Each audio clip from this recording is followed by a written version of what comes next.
sabun ini asam atau basah ya? Ada yang tahu? Ada. Siapa? Coba tunjuk tangan. Ramadhani. Sabun itu contoh dari basah, Bu. Contoh dari basah. Oke. Itu kira-kira orang-orang tahu sabun itu basah itu apakah dimakan, dicicipi, atau gimana? Kira-kira. Sabun itu dibuat dari bahan yang bersifat basah. Betul. Kalau nah, betul juga IPA ya. Nah, betul dari bahan yang Basah. iya bersifat basah. Tetapi kalau seandainya kita mau tahu nih, kita nggak tahu apa bahan-bahannya, tapi hasil produknya ini kita mau tes apa ini asam ataukah basah ataupun netral. Gimana caranya? Ada yang tahu?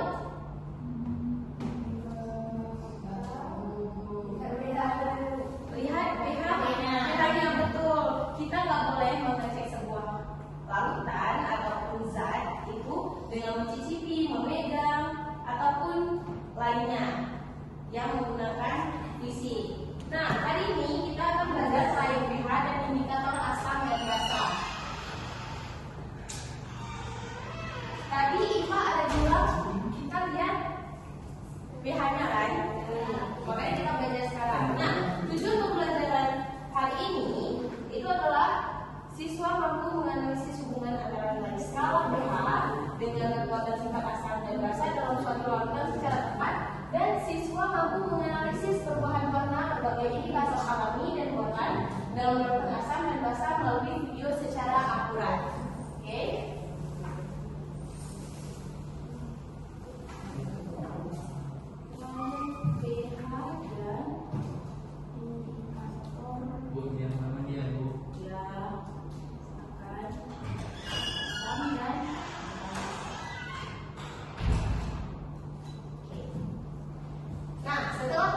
Sudah tahu tujuan pembelajaran hari ini, kita langsung aja kita mulai. Nah, tadi IPA udah bilang kalau misalnya larutan itu dilihat dari pH-nya, Bu, ya kan? Nah, tapi pH itu apakah dia sebuah angka aja atau bagaimana? Nah, pH itu bisa dilihat dari terakhir pH ataupun skala pH. Skala pH adalah ukuran untuk menunjukkan seberapa asam atau basah suatu larutan. Dia berkisar dari 0 sampai 14 pada umumnya. Nah, 0 sampai 6 itu larutan yang tergolong asam. Sedangkan 8 sampai 14 larutan yang tergolong basah. Sedangkan 7 itu larutan yang netral. Kenapa 6, 7, 8 itu di sini itu dilambangkan, maaf ya, taruh menjadi netral gitu. Karena 6 itu udah hampir netral dan 8 juga hampir mendekati netral. Makanya 6 sama 8 itu tetap asam, masih bersifat asam, belum netral tapi mendekati netral gitu. Lanjut.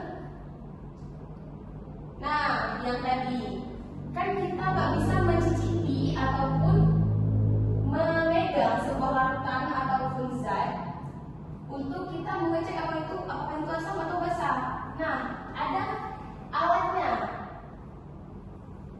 namanya indikator. Indikator adalah zat yang dapat berubah warna tergantung pada apakah zat tersebut berada dalam larutan asam ataupun larutan basah. Jadi dia itu bisa mendeteksi sifat larutan itu asam atau basah. Nah, yang pertama itu biasanya kita memakai kertas lakmus. Dia itu bisa berubah menjadi merah dalam asam dan menjadi biru dalam basah. Nanti ada contohnya slide selanjutnya.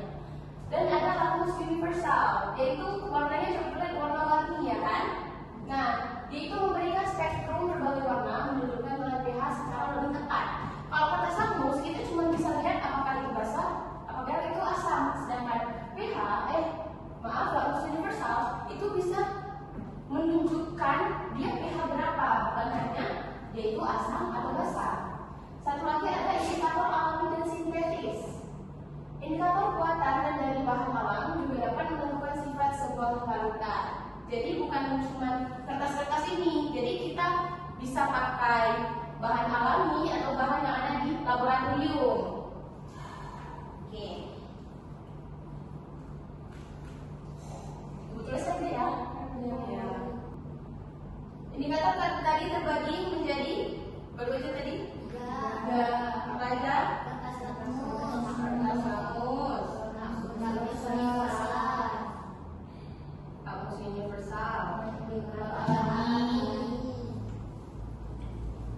Tadi tiga.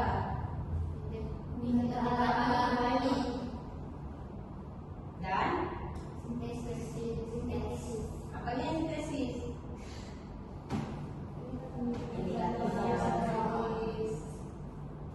Pintar, oke. Terima kasih. Nah, selanjutnya, ini dia kertas lakmus dan indikator universal. Jadi bisa dilihat itu kertas lakmus kan dia awalnya merah dan biru. Ketika keduanya dicelupkan ke larutan asam, yang merah tetap merah, yang biru jadi merah. Sedangkan dibasah, lakmus biru tetap biru, lakmus merah jadi biru. Kalau di netral keduanya tidak berubah. Bisa dilihat di sini ya. Nah, ada satu lagi indikator universal. Gimana caranya, Bu? Ada yang tahu gimana caranya? Tahu, coba Ramazani lagi. Pertama, yang universal itu dimasukin ke dalam larutannya. Nanti kita cek pakai yang tahu itu. Nanti kita sesuaikan warnanya. Kalau misalnya warnanya sama di pH 4, berarti dia sifat asam gitu. Pinter. Oke, terima kasih ya, Ahmad. Betul sekali, indikator universal itu kertas yang ini yang cuma sekelingking itu dicelupkan ke dalam larutan, terus tinggal dicocokkan warna pada tabel indikator universal, gitu ya. Oke, next. Nah, indikator alami dan sintesis. Alami udah pasti berbahan alam. Ini contohnya aja. Ibu Abi itu ada bunga sepatu, bayam merah, kunyit, dan kumis ungu. Warna mula-mulanya itu, kenapa dibilang mula-mula? Karena saat diekstrak itu bunga sepatu warnanya merah tua, bayam merah warna merah, kunyit warna jingga, kubis ungu warnanya ungu. Jadi ketika dicampurkan satu tetes misal ke dalam larutan asam juga setetes, itu berubah menjadi merah muda, kuning sama merah muda juga. Sedangkan dibasah dia berubah warnanya. Itu makanya dia bisa jadi indikator karena dia ketika dicampurkan di asam dia berbeda warnanya, ketika dicampurkan di basah dia berbeda warnanya. Lanjut ada terakhir indikator sintesis. Ini juga cuma beberapa contoh. Itu ada metil oranye, metil merah, bromino biru, dan fenolphthalein. Jadi di sini di tengah itu ada trayek pH-nya. Jadi contohnya itu kita ambil mungkin fenolphthalein aja karena sering disebut-sebutkan.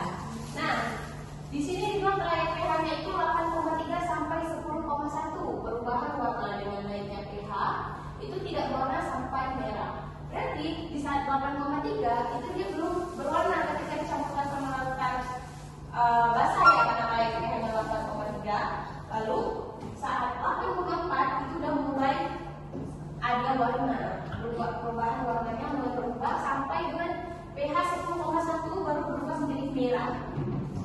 Kalau misalnya di antara 8,3 ke 10,1 itu mungkin pertama cuma merah muda, terus semakin pekat sampai 10,1 dia berubah menjadi merah. Oke, lanjut. Nah, bisa dilihat anak-anak di sini ada contoh dari indikator ya. Bisa dilihat di sini.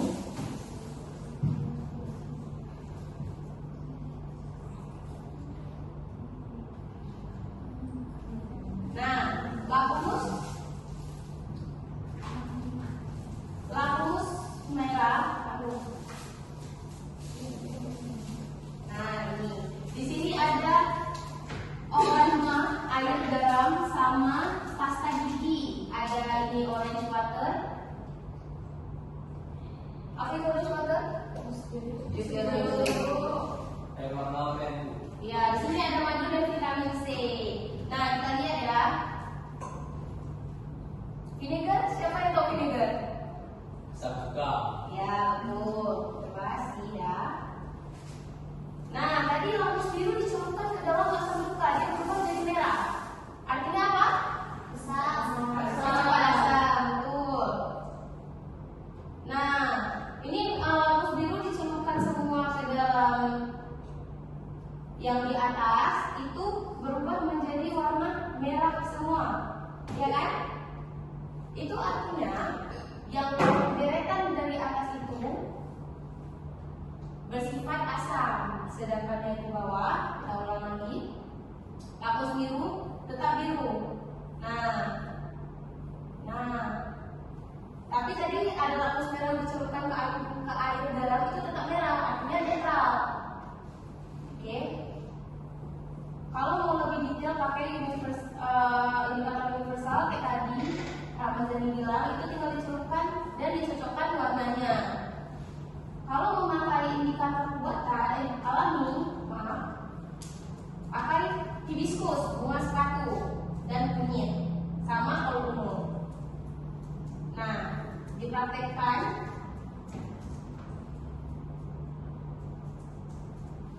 Di cuka bersifat asam atau asid karena warnanya jadi warna pink. Kalau di air deterjen berubah jadi warna kuning kehijauan. Itu. Kalau misalnya kunyit ketika di larutan asam dia berubah dari jingga berubah jadi kuning. Ketika di deterjen jadi warna merah kecepatan. Kalau dari ungu di asam itu bakal berubah jadi merah muda, sedangkan di basah jadi hijau. Itu.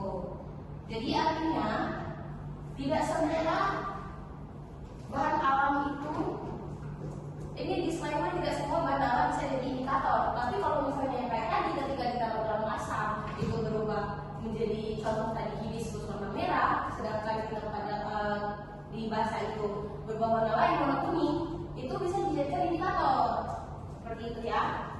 Nah, setelah ibu paparkan materi tadi, alhamdulillah, siapa yang bisa menyimpulkan dari semua yang ibu jelaskan?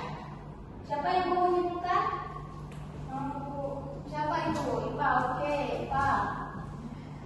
Indikator ukur pH ada 3, ada pH Lakmus, indikator universal, indikator alami dan sintetis. Indikator yang Untuk mengukur pH mengukur pH terbagi ada 3 atau 4? 4. Yaitu kertas Lakmus, kertas lakmus. Oke. Lagi. indikator universal, Coba di sayap sini kayaknya diam aja ya. Coba Farid.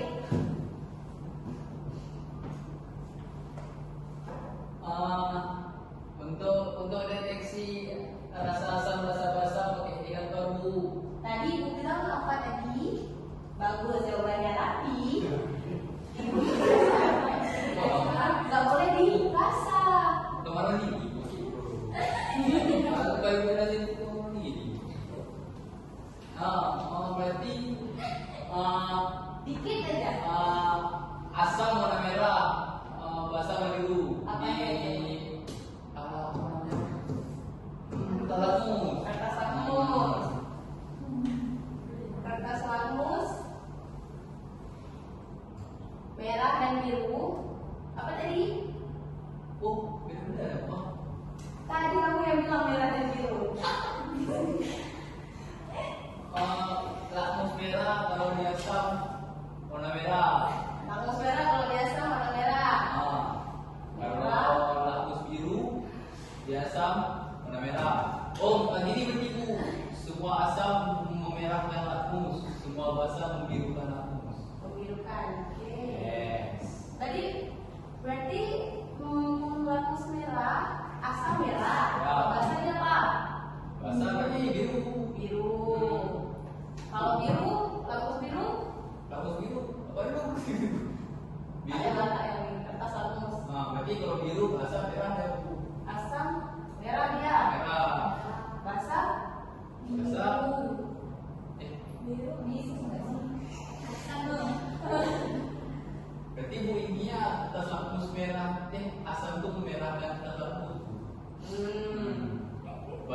bintang dan Berarti ini biru nih. Ya kan? Biru. Asam, biru, merah kan biru. Basah. Oh basah biru berarti. Oke. Terima kasih ya Farid. Ya, Betul Bu. sekali ya. Oke, cukup ya sampai sini Ya, Bu. kesimpulannya. Nah, jadi Ibu ada evaluasi untuk kalian semua. Ibu udah buat kartu untuk anak-anak Ibu semua untuk evaluasi. Coba keluarkan HP-nya dan scan barcode tersebut. Oh habis balik. Tapi pakai di skip atau biarin orang ini jawab? Di skip atau? Oke. Habis balik. Habis baterai ya. Nanti kalau Ibu kasih waktu sampai jam 8 malam nanti. Oke. Pergi ke warkop aja, always keadaan. Nah, terima kasih banyak anak-anakku sekalian. Apakah habis belajar ini kalian mendapatkan sesuatu yang berguna bagi kalian? Coba. Apa itu? Coba satu aja yang jawab. Coba Ani. Berarti Bu, kalau lihat sabun kita jadi basah. Ya betul. Berarti ternyata asam basah itu apapun yang kita gunakan itu ternyata ada sifatnya ya. Betul. Berarti kita belajar ini ada gunanya ya. Nah, lalu setelah kita udah evaluasi semuanya, apakah tadi Ibu kecepatan ngajarnya atau udah bisa dicerna? Bisa. Susah pelajarannya? Susah. Enggak susah. Suka suka dunia. Ibu tulisannya kecil. Tulisannya kecil. Oke, berarti minggu depan Ibu beliin lagi fontnya ya. Oke. Kalau nggak suka kimia kita harus suka-sukain. Biar apa? Karena kimia ini terlalu dekat dengan kita. Di dalam tubuh kita aja banyak senyawa kimia yang harus kita pelajari biar kita tahu apa yang terjadi dalam tubuh kita. Sekolah juga. Oh, nggak apa-apa. Kita masih punya kesukaan. Bahkan asam lambung kamu aja. Termasuk asam. Gitu. Kalau namanya asam lambung ya. Gitu. Apa tadi mau bilang? Ibu masih bingung tadi Ibu bilang kalau bahasa itu batasnya sampai 15. Itu kenapa 8 Bu? Astagfirullahaladzim ya. Ibu pernah fokus tadi Bu. Terima kasih ya Ramazani telah mengingatkan Ibu sama fokus tadi Ibu. Nah, udah? Udah semuanya? Ada lagi yang mau disampaikan atau ditanya? Tidak. Oke, terima kasih semuanya. Nanti Ibu akan kirimkan tugas kelompok untuk kalian. Nanti disiapkan deadline-nya minggu depan. Ibu tunggu, oke? Baik, terima kasih anak-anak semua. Maaf jika ada salah kata ya.